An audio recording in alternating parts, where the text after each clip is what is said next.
আপনারা দেখতে পাচ্ছেন এটা হচ্ছে একটা এয়ার ব্যাগ, যেটাকে আমরা ইংলিশে এয়ার স্প্রিং বলি। এটা হাওয়া থাকে, তো এটা গাড়ির পিছনে থাকে, অনেক গাড়িতে সামনেও থাকে। পিছনের গাড়িতে আপনার এয়ার ব্যাগের হাওয়া যখন ভরে তখন এটা খেলে। এই দেখেন আমি এয়ার ব্যাগটা এখন বড় করতেছি আপনাদেরকে দেখানোর জন্য যে এটা কিভাবে হাওয়া থাকে ওখানে লোড করা। যখন আপনি গাড়ি স্টার্ট করবেন তখন আপনার ওখানে হাওয়া থাকবে, হাওয়া থাকলে ওটা গাড়ি খেলে যখন আপ ডাউন করে তখন আপনার এটা খুবই আরামদায়কভাবে সার্ভিস দেয়।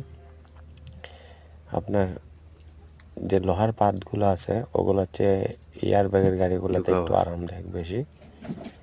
অনেক সময় দেখা যায় এগুলোর টেম্পার চলে গেলে এটা ফেটে যায় বা লিকেজ হয়ে যায়। লিকেজ হলে আপনার গাড়িতে হাওয়া থাকবে না, তখন এটা পরিবর্তন করতে হবে।